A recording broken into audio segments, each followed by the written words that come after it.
रुको, मुझको सब खिला रहा है।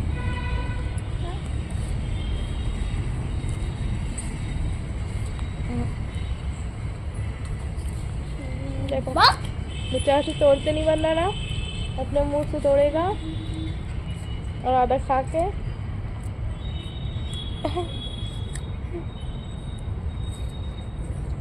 तो मम्मी को खिलाएगा। जब टेस्ट का मैंने कोई वीडियो नहीं बनाया क्योंकि एक हाथ से ना अनशिप को पकड़ा था, फिर पापा ने पकड़े और बहुत सारे बैग भी आपको देख रहे हैं। एक्सीडेंट मुझे लगा ठंड हो गई यहाँ पे, तो मैंने रास्ते के लिए कम ब्लैंकेट रखे थे, पर यहाँ पे ठंड ही नहीं है। ठंड नहीं, मत करो। Hello everyone, good morning. कैसे हैं आप लोग? उम्मीद करते हैं आप सभी बहुत अच्छे होंगे। तो यहाँ पे बस मैंने आप लोगों से कल ही बताया था ना कि पिताजी खाना खा के आ गए थे। मैंने कहा था कि आप मेरे लिए खाना ले आना, क्योंकि यही ना, और देव देखो अपने आप से खाना खा रहा है। अच्छा, मुझे कल कमेंट्स बहुत सारे आए कि आरती आप अपने बच्चे को घर छोड़ के आ जाते, यहाँ क्यों लेके आए। और मैं आप लोगों को बता दूं कि मैं अगर यहाँ पे नहीं भी लाती ना, तो देखो उसके साथ कल को वहाँ पे कुछ भी हो रहा होता, फिर आप ही मुझे ब्लेम करते, अरे अकेले चली गई, अपने बच्चों का ख्याल नहीं रखी। इसीलिए और एक बारी और मैं बात बता दूं, जैसे कि आप लोग बोलते हैं आरती आप अपने हस्बैंड का मेडिसिन लाने की ज़रूरत नहीं, उसको करने दो, है ना। तो मैं इन सारी चीज़ों में आ नहीं रही हूँ, ठीक है। पर मैं एक लास्ट बात, आखिरी बार आप सबको बता रही हूँ, उसके बाद मैं फिर नहीं बताऊँगी, नहीं बोलूँगी। तो मैं आप लोग को ये बता दूँ कि अगर मैं मेडिसिन नहीं भी लाती हूँ ना, और कोई दिक्कत परेशानी होती है मेरे हस्बैंड को, तो सारा का सारा ब्लेम मुझ पे आना है कि ये इतने सालों तक मेडिसिन का करती रही, अचानक से इसने बंद कर दिया, इसीलिए उसके साथ ये हो गया, इसलिए उसकी तबीयत ख़राब हो गई। तो मैं नहीं चाहती, है ना। और ठीक है, जाने दो। पर मैं आप लोग कहते हैं जैसे मेडिसिन नहीं लाना, और कई लोग बोलते हैं कि आरती तुम उसका मेडिसिन का नहीं करो, वो खुद कर ले, क्योंकि देखिए इतना महंगा मेडिसिन ऐसा आ ही नहीं सकता है। तो इसीलिए मुझे जो समझ में आता है वो मैं आप लोगों से बोलती हूँ। और अभी जब कोई भी दवाइयाँ कम जाती है ना, तो मैं ही मंगवाती हूँ हमेशा आज। और मुझे लगता है कि सारी ज़िंदगी मेरे ऊपर ही ये ज़िम्मा है कि मुझे ये करना ही करना है, क्योंकि इतना महंगा मेडिसिन मुझे नहीं लगता कि उनके पेरेंट्स भी कर पाते हैं या कर। बैटरी भी ख़त्म है, 20% है, पता नहीं चार्ज हो पाया नहीं होगा, व्लॉग कंटिन्यू कर पाऊँगी। और खाना पीना खा रहे हैं, सिर्फ सो रहा है। तो मैंने कहा पापा आप देखते ना जब तक कि मैं दिखा के आ जाऊँगी, क्योंकि फिर वहाँ पे भी भीड़ लग जाएगी, कोई मतलब नहीं है। बैग लेके जाओ, फिर शिव को लेके जाओ, तो देव को लेके जा रही हूँ और ये उठेगा। फ़ोन में ही बैटरी ज़्यादा नहीं है, कम ही समझ लो। तो चलिए आप लोग बने रहिएगा कि वहाँ तक लेकर जाऊँगी गोदी में, तो खुद भी थक जाऊँगी, फालतू में वहाँ भी परेशान होगा। चलिए चल लेते हैं। तो वो नाना जी बैठे हुए मंदिर पर और हम आ जाएंगे। शिव देव को लग रहा है कि हम घर जा रहे, तो हम शिव को लेकर क्यों नहीं जा। मैंने कहा हम घर नहीं जा रहे हैं, हालांकि धूप बहुत ज़्यादा तेज़ है। जितना वीडियो बन पाएगा, नहीं बन पाएगा तो आगे देखेंगे।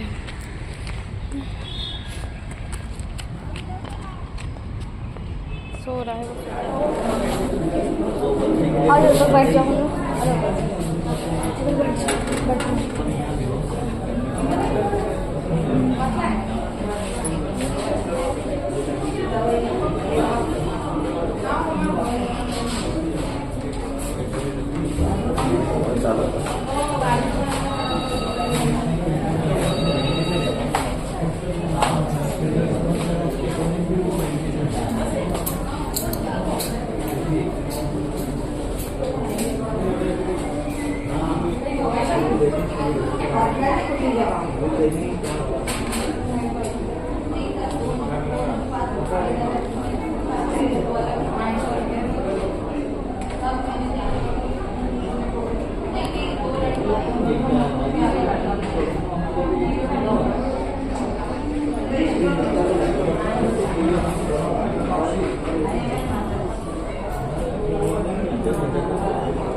तो बस ये है कि अभी हम आ गए थे और डॉक्टर जिनके पहले से जो आके बैठे थे, क्योंकि शिव अभी सो रहा था, तो मैंने कहा जब तक को शिव सो रहा है तो मैं अपने आप को दिखा आती हूँ जो भी रिपोर्ट में आया है।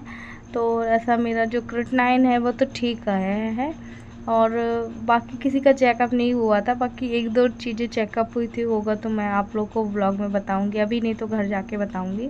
पर जो पेन का है ना, तो वो डॉक्टर ने मतलब पहले तो मेरा दूसरे-तीसरे नंबर में था, उसके बाद मुझे उन्होंने बाद में बुलाया 3-4 पेशेंट के बाद, शायद वो अच्छे से मुझे बताएंगे और जो मैंने अपनी तकलीफ़ें बताई ना, ये सारी चीज़ें।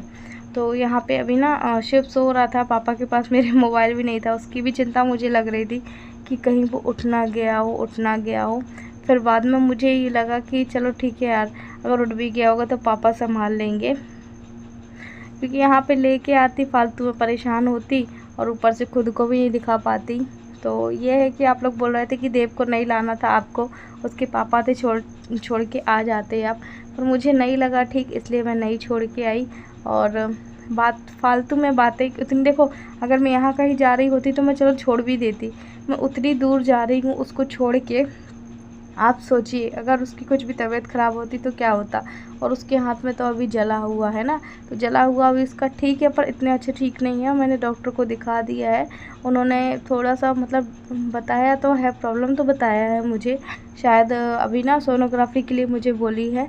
101% तो मैं ना श्योर हूँ ना डॉक्टर श्योर है, पर वो इतना कह रहे हैं कि हो सकता है तुम्हें ना स्टोन की प्रॉब्लम हो, आप समझ सकते हैं, तो उसकी मुझे सोनोग्राफ़ी कराना है। और यहाँ पे मैं सोनोग्राफ़ी कराऊंगी तो उसकी रिपोर्ट आने में थोड़ा सा टाइम लगेगा। डॉक्टर से 5 बजे बैठेंगे, वो बोल रहे थे फिर आप कल आना, तो इतना तो हम यहाँ रुक नहीं सकते, क्योंकि आपको पता है सब कुछ का खर्च होना है, होटल का रेंट चाहिए, फिर ये चाहिए, फिर वो चाहिए। तो फिर मैंने सर से कहा कि सर हम अपने वहीं पे टेस्ट करा लेंगे, फिर हम आपको व्हाट्सअप रिपोर्ट कर देंगे। तो उन्होंने बोला ये भी ठीक है।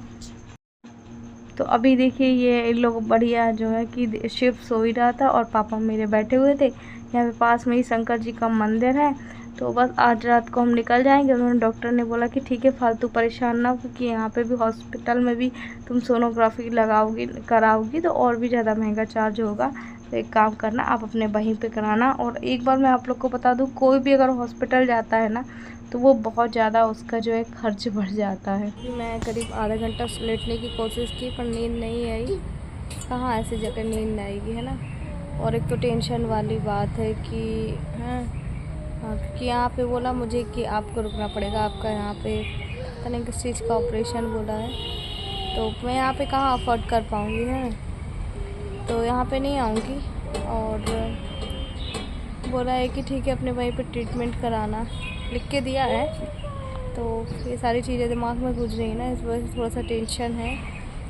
और अभी देखो, तो अभी बस मैं दवाई लेते हुए आई हूँ, और अभी मेरी गुंजाइश नहीं कि मैं बहुत ज़्यादा दवाई लेके, पर 15 दिन की लेके आ गई हूँ उस इंसान के लिए। आप लोग बोल रहे थे आरती उसकी 15 दिन तो हो गई है, पर और दवाइयाँ और कौन कैसे क्या मैनेज करेगा। भाई मैंने ही ठेका लगा के रखा है, मैंने स्वयं की जब किडनी दी है, तो आपको पता है पूरी ज़िंदगी जो है दवाइयाँ झेलनी है, तो ठीक है ना। और मैं नहीं चाहती कि मेरी वजह से कोई व्यक्ति को परेशानी हो, नहीं, बस भगवान मुझे इतनी ही क्षमता देना कि मैं इस कंडीशन में भी रह के अब मेहनत करती रहूं, और बस, क्योंकि मुझे कुछ नहीं चाहिए ना, मैंने पहले कुछ मांगा नहीं, आज मांग रही हूँ।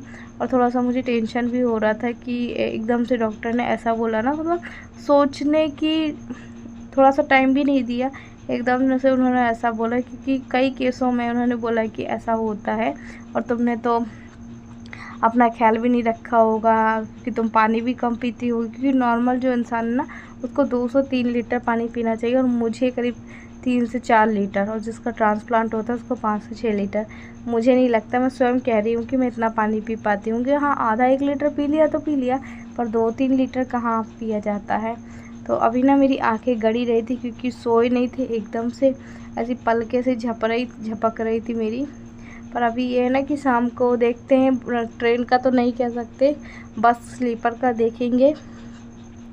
और क्योंकि यहाँ पे रुकने से भी कोई मतलब नहीं, यहाँ वहाँ भटकेंगे नहीं, मुझे इतना नॉलेज है, मेरे पिताजी तो इस शहर में नए हैं, है ना, तो इस वजह से। तो चलिए फिर मिलते हैं आप लोगों से हम नेक्स्ट वीडियो में शायद मैं घर तक चली जाऊंगी, तो वो व्लॉग आप लोगों को ज़िंदगी मिली दोबारा आती व्लॉग में मिल जाएगा।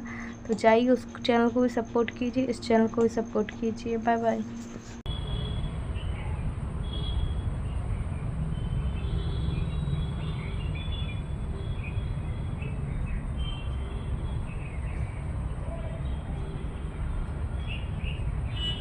ये क्या कर रहे हो?